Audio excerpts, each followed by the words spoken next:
শাইখুল হাদিস ইবনে শাইখুল হাদিস, আলেমদের মাথার মুকুট, হাজারো আলেমের উস্তাদ আল্লামা মামুনুল হক সাহেব শাহুল আলমিন, ওনাকে হায়াতে তাজ্জেবা সিহাতে কুল্লিয়া যেন দান করেন।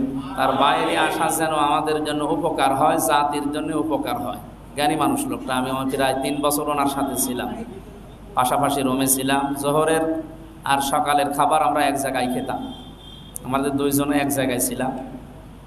লোকটার জ্ঞান আছে, এলেম আছে, আরবি লাইনে বহু গভীর জ্ঞান রাখে, যেহেতু বাপ ওই রকম ছিল তো। দ্বিতীয় নম্বরে আমল আছে, হাফেজে কোরআন, প্রতিদিন তাহাজ্জুদের নামাজ, নফল নামাজ মিলে 2-3 পারা কোরআন শরীফ নামাজে পড়ে। আমরা 1-2 পৃষ্ঠা পড়তে পারি না, তারপরেও তো এই যে জেলখানা থেকে সেই কোর্ট তো অনেক দূরে, 4-5 ঘন্টা সময় লাগে যাওয়া আসা করতে। এত কষ্ট, প্রায় সপ্তাহে 2-3 দিন 4 দিন হাজিরা দেওয়া লাগে কোর্টে।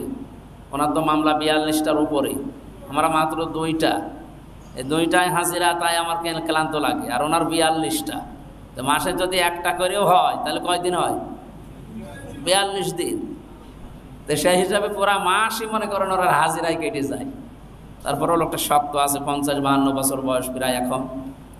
শক্ত আছে, এখলাস আছে, এলেমও আছে, আমলও আছে। হয়তো বাতিলের বিরুদ্ধে কথা বলার কারণে বাতিলের রোশানলে পড়ে কিছুদিন ভেতরে ছিল, আল্লাহ আবার মুক্ত জীবনে ফিরিয়ে দিয়েছে। আল্লাহ তার থেকে জাতিকে এলেমের উপকার নেওয়ার, আমলের উপকার নেওয়ার তৌফিক দিন। আমি আল্লাহর জন্য তাকে ভালোবাসি। তিনি যে দল করেন ওই দল আমি নেই, কারণ ওনার খেলাফত আন্দোলন, খেলাফত মজলিস, ওটা আমি করি না আর আমি বুঝিও না। আমি ইসলামী আন্দোলন যারা করে, জমিনে আল্লাহর দিন কায়েম করতে যায়, সেটা তাদেরকে পছন্দ করি, সাপোর্ট করি, ভালোবাসি। আমি অ্যাক্টিভভাবে দেশের কোনো রাজনৈতিক দলের সাথে এখন নেই।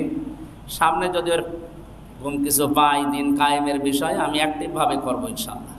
ওনার সাথে আমার সম্পর্ক শুধু জেলখানায়, ভালোবাসি আলেম হিসাবে এবং আল্লাহর জন্য। আমি আবার বলছি, মাওলানা আল্লামা মামুনুল হক সাহেব, তাকে আল্লাহ মুক্তি দিয়েছেন। তার থেকে, তার আমলের, তার এলেমের যে উপকারিতা, জাতিকে এটা পাওয়ার যেন তৌফিক দেন। সবাই যদি আবু বকরের মতো নরম হয়, হবে? ওমরের মতো গরম হওয়া দরকার। উনি হচ্ছে ওমরের মতো গরম। আল্লাহ ওনাকে হযরত ওমরের মতো যেন কবুল করেন। এখন 2:22 বাজে, খাবারের সময় আমাদের পেট তো দুধু করছে। আরে খাবারটা আগে দিয়ে দেন, খাবার খেয়ে শুরু করি। আগামীতে আমরা সময় পাবো, কিন্তু এখন তো 4 মাস আর মাহফিল নেই। মে, জুন, জুলাই, আগস্ট আমার অনুষ্ঠানগুলো এখন নেই। ফ্রি থাকলে আমি চলে আসবো। হরিপুরের মানুষকে, বোয়ালদা মানুষকে আমি ভালোবাসি, এই কারণে এরা কাজ করে খায়। এরা চোরেদারি, বাটপারি, সিটারি আর যাই করুক না কেন, কাজ করে খায়। আপনারা আবার মনে করেন না চোরেদারি বাটপারি করেন না, আর গোষ্ঠীয়া চালায় তো আপনারা। এই হিসাবে আল কাসিব হাবিবুল্লাহ, নবী বলেন যারা কাজ করে খায় এরা আল্লাহর বন্ধু। আমি তো দেখি গোষ্ঠীয়া চালাচ্ছেনই আপনারা। সুতরাং গোষ্ঠীয়ার শহরের চাইতে আপনারা আল্লাহর বন্ধুত্বের দাবিদার বেশি, কারণ পরিশ্রম করেন, কাজ করে খান, মানুষকে ফাঁকি দেবেন না। আপনি কাজ করেন, রাস্তা ঝাড়ু দেন, তা থেকে আমার ঘরের ড্রেন পরিষ্কার করে হরিপুরের মানুষে, এত ভালো কাজ করছে। এও আল্লাহর বন্ধু। যে লোকটা আমার ড্রেন পরিষ্কার করে দিল, যে লোকটাই মাছ বাজারে কাজ করে, ও যদি ছোট কাজও করে তাও সে আল্লাহর বন্ধু, কারণ সে চিটারি করছে না, মানুষকে ফাঁকি দিয়ে খায় না। আর এই অভ্যাসটা হরিপুরের মানুষের ভেতরে আছে বলেই উনি বলছিলেন না টুটুল ভাই, আসলে 2 বছর না 5 বছরও আমার সিরিয়াল এখন আর নেই, বিশেষ করে 6 মাস।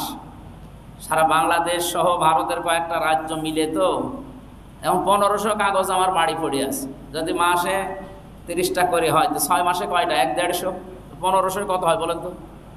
তো 10 বছর পরও একটা জেলায় যাওয়া যাবে না। সিরিয়াল করে করে সর্বোচ্চ 120টা মাহফিল নেওয়া হয়, বাকিগুলো সব ফেলে দিই আবার সামনে বছর। এই হিসাবে সিরিয়াল পাওয়া একটু কঠিন হয়ে যায়, আমি সময়ও দিতে পারি না। যেহেতু 4 মাস ফিরিয়ে আসি, আর হাফিজ ভাইয়ের সাথে পরিচয় আছে, টুটুল ভাইয়ের সাথে মাঝে মাঝে আমি সময় পেলেই চলে আসবো, আপনারা বিরক্ত না হলে। এই যে হয়তো 10-15 মিনিট প্রশ্নের উত্তর দিলেন, আপনারা জানলেন, আমারও রানিং থাকলো। মানে ঢেকি যেখানে যাবে ধান ভাড়া লাগবে, আমারও ভালো হবে, আপনাদের উপকার হবে ইনশাল্লাহ।